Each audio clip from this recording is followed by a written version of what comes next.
Welcome to medical crip talk with health care heroes. आज हम हमारे साथ हैं डॉक्टर हरमीत, जो head of department emergency Max Vaishali में काम करते हैं। आज हम कोविड के बारे में बात करेंगे। क्या उसके सिम्टम्स हैं, क्या कोविड-19 पहले वेरिएंट से अलग है। ये सब सवालों के, हमारे बहुत सारे सवालों के जवाब देने के लिए आज हमारे साथ डॉक्टर हरमीत जुड़े हैं। Welcome sir to this show. Thank you जी, thank you so much for inviting me. क्या ये जो वेरिएंट है, क्या ये जो वेव है, ये पहले की तरह ही है या पहले जैसा ही है, या इसमें कोई फर्क है? नहीं, जरूर पहले जैसा तो नहीं है, क्योंकि ये पहले का वेरिएंट जो था, पहले का जो वेव जो था, वो इतना फास्ट स्प्रेडिंग नहीं था, इतना हार्मफुल नहीं था जितना अभी ये लग रहा है हमें। अभी का अगर हम कंपेयर करेंगे कि हम ये जो अभी आज की जो वेव है और जो लास्ट ईयर की जो वेव थी, टोटली मतलब बहुत डिफरेंट है। डिफरेंट इन द सेंस है कि इसका स्प्रेडिंग बहुत फास्ट है, और मोर्टेलिटी, डेथ रेट भी इस वेरिएंट में ज्यादा है। ठीक है। और ये बहुत कम समय में फास्ट ये स्प्रेड हो रहा है। पहले वाले वेरिएंट में हम ये देखते थे कि 15 मिनट का एक्सपोजर होना चाहिए अगर एक पेशेंट के साथ या एक विक्टिम के साथ जो इन्फेक्टेड है, लेकिन अभी वो लग रहा है कि वो भी कम हो गया है। ठीक है। दूसरा, ये बहुत सारे लोगों में बहुत जल्दी फैल रहा है। लास्ट वाले वेरिएंट में एक फैमिली में एक या दो मेंबर होते थे, अभी हम देख रहे हैं कि फैमिली पूरी इन्फेक्टेड हो रही है। अगर फैमिली में एक मेंबर भी है तो 3 दिन के बाद आपको लगेगा पूरी फैमिली इन्फेक्टेड है। ठीक है। और पुरानी जो लास्ट ईयर की जो वेव थी, उसमें हमें ये दिख रहा था कि जो लोग जो हैं, जो इम्यूनो कम्प्रोमाइज्ड है ना, और जो ओल्ड एज वाले हैं, उनकी उनका डेथ रेट ज्यादा था, और या जिसको कोमॉर्बिडिटी थी, डायबिटीज, हाइपरटेंशन था। लेकिन इस वाले वेव में ना ये सब चीजें नहीं दिख रही है। इस वाले वे में जो है, अभी तक हमने ये एसेस किया कि डेथ रेट जो है वो यंग लोगों में ज्यादा है। यंग मतलब हो गया अच्छा, 21 साल का पेशेंट भी देखा है, और 18 साल के भी पेशेंट भी देखे हैं हमने, 40 साल के भी देखे हैं, 45 साल के भी देखे हैं। तो मोस्ट ऑफ द पेशेंट जो ज्यादा जो डेथ रेट है, मोर्टेलिटी है, वो ना 50 या 55 से नीचे ज्यादा दिख रही है इस वे में। तो इस हम सोच सकते हैं कि ये वेव बहुत ही ज्यादा खतरनाक है, बहुत ही डेंजरस है, एज कम्पेयर टू द जो लास्ट ईयर वेव आया। तो इसमें क्या अलग लक्षण है, क्या अलग सिम्टम्स है इस वाले वेव में? सिम्टम तो देखो, हर वायरल इन्फेक्शन का ऑलमोस्ट फ्लू का सेम ही होता है। लेकिन इसमें हमने देखे लास्ट ईयर जो ये था, जो वेरिएंट था, उसमें जो थे मोस्टली फीवर आता था, और सर्दी खांसी जुकाम होता था। अब इसमें इसमें जो है, इसमें गले में दर्द जो है उनको भी पॉजिटिव आ रहा है। पेशेंट को जो है हेडेक हो रहा है, वो भी पॉजिटिव आ रहे हैं। पेशेंट को लूज मोशन हो रही है, वो भी पॉजिटिव आ रहे हैं। पेन एब्डोमेन हो रहा है, वो भी पॉजिटिव आ रहे हैं। वोमिटिंग हो रही है, वो भी पॉजिटिव आ रहे हैं। तो ये सारी चीजें जो ना एड ऑन हुई हैं, जो कि लास्ट ईयर वाले में भी दिखती थी, लेकिन बहुत कम दिखती थी। लेकिन इस वाले वेरिएंट में भी ये भी मोस्ट मतलब बहुत कॉमन हो रही है। ये सब चीजें भी, ये सब सिम्टम भी कॉमन हो रहे हैं। तो ये कितना डेंजरस है? जैसे आपने बोला मोर्टालिटी इंक्रीज हो रहा है, तो obviously it would be dangerous. और कितना डेंजरस है? जैसे मैंने बताया अभी आपको कि इसमें डेंजरस ये इसलिए है क्योंकि इसमें ना ये यंग हेल्दी लोगों को भी इन्फेक्ट हो रहा है। हम्म। और यंग हेल्दी लोग भी की मोर्टेलिटी भी बढ़ रही है, मतलब इसमें है। जैसे लास्ट वेरिएंट में हम देखते थे कि जो यंग हेल्दी बंदा है उसको होता था, इन्फेक्शन जरूर होता था, लेकिन मोर्टेलिटी ज्यादा नहीं होती थी। लेकिन इसमें वो नहीं है। इसमें यू यू कांट प्रिडिक्ट कि ये हेल्दी है और ये स्ट्रांग है, तो ये कहाँ तक जा सकता है। मैंने ये भी देखा है कि बहुत strong healthy body builder person लोग भी हैं जिनको हुआ है, और उनकी डेथ भी हुई है। कई लोगों की नहीं हुई है। तो इसमें दिस इज टोटली अनप्रेडिक्टेबल। इसमें अभी कुछ नहीं कह सकते। इस स्टेज पे हो सकता है कि आने वाले टाइम में हम कुछ बताएं, लेकिन इस स्टेज पे नहीं कह सकते कुछ भी। सर, तो फिर हम क्या प्रिवेंशन करें? इसके लिए प्रिवेंशन मेजर्स क्या ले? देखो, प्रिवेंशन जो है यूनिवर्सल प्रिवेंशन है, इसमें कुछ नया नहीं है।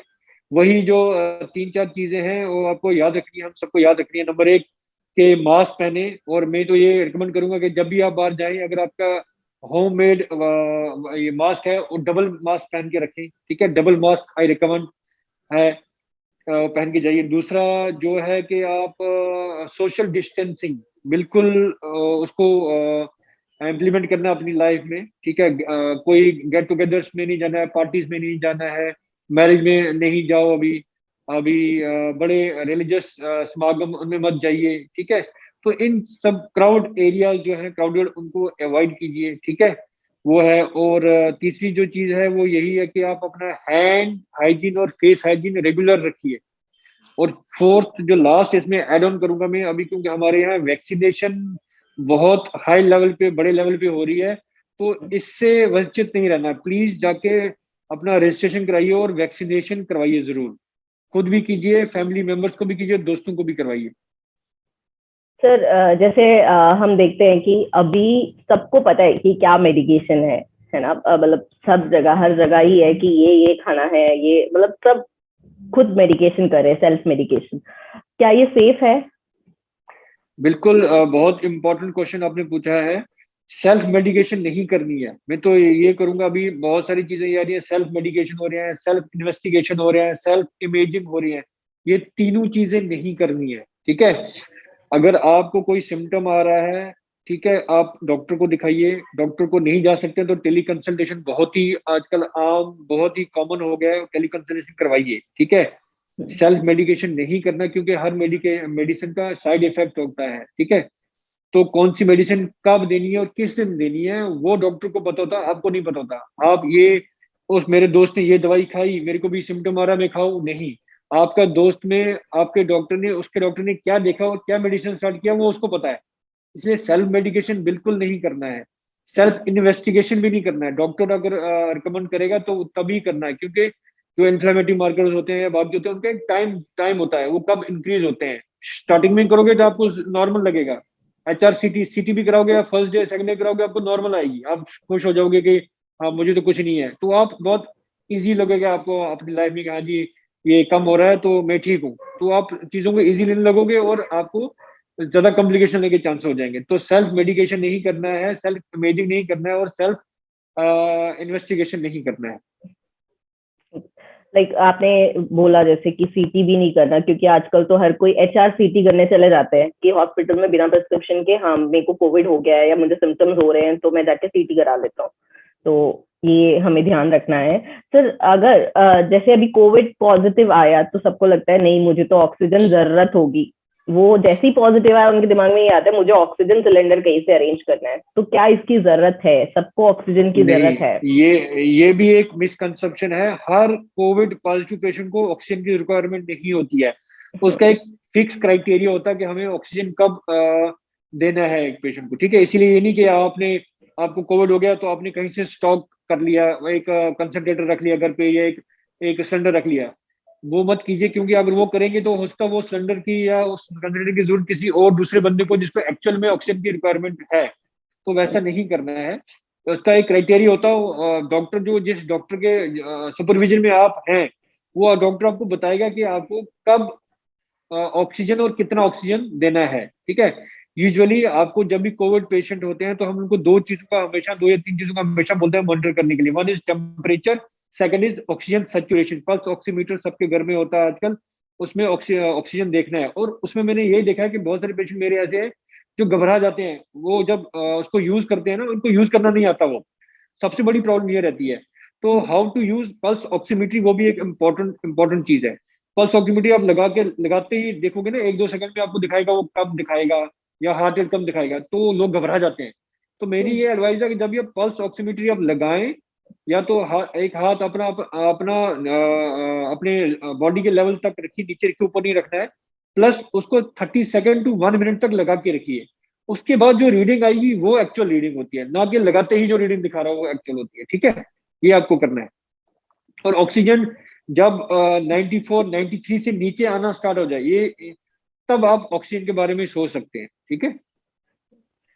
सर ये क्राइसिस का क्या रीजन है, इतना ज्यादा क्राइसिस का, या इतना ये ऐसा वेव, इसका क्या रीजन है? या थर्ड वेव में हम एंट्री करने वाले हैं, इसका क्या रीजन है? रीजन यही है, मुझे ये लगता है कि हमें पता था कि शायद थर्ड सेकंड वेव आनी है, लेकिन हमें ये नहीं पता था कि ये इतनी इतनी बड़ी ह्यूज हिट करेगा, ठीक है।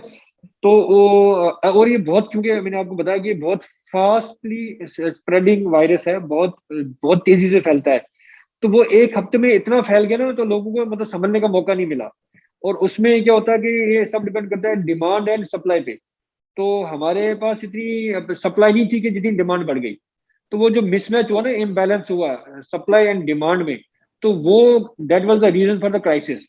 दूसरा ये था कि मीडिया में हर जगह ये भी हाइप हो गया कि ऑक्सीजन ऑक्सीजन ऑक्सीजन। तो हर पेशेंट ये सोचने लगा कि भाई मुझे कोविड पॉजिटिव हो गया हूँ, मुझे ऑक्सीजन चाहिए। वो ऑक्सीजन के पीछे दौड़ने लगा, जबकि मैंने बोला कि उसका एक क्राइटेरिया फिक्स होता है। क्योंकि लोग लेमैन है, पता नहीं होता है, एंजाइटी आ जाती है ना दिमाग में कि हाँ जी ऑक्सीजन मुझे चाहिए होगा।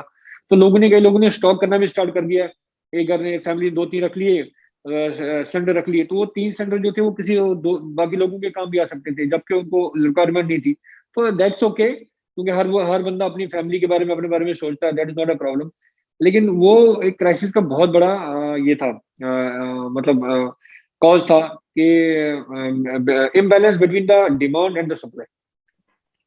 सर आपको क्या मैसेज है लोगों के लिए वहां? मैं लोगों को यही बताना चाहता हूँ कि इसमें पैनिक नहीं होना है, please don't be panic. Panic होने की कोई जरूरत नहीं है। हाँ, आपको केयरफुल और कॉन्शियस रहने की जरूरत है। किसी भी पेशेंट को, आपके फैमिली में या व्यक्ति को अगर कोविड हो जाता है, उसको मॉनिटरिंग कीजिए। जब जरूरत हो तभी हॉस्पिटल की तरफ जाइए, नहीं तो आप टेलीमेडिसिन दिल्ली गवर्नमेंट ने भी चला के रखा है, बाकी सेंट्रल गवर्नमेंट ने भी चला के रखा है, या और भी लोगों के अपने फैमिली डॉक्टर्स होते हैं, उनके साथ इन टच रहिए, उनके अंडर सुपरविजन में रहिए। और आप टेलीफोनिक या टेली मेडिसिन से भी वो अपना इलाज करा सकते हैं जब जरूरत हो।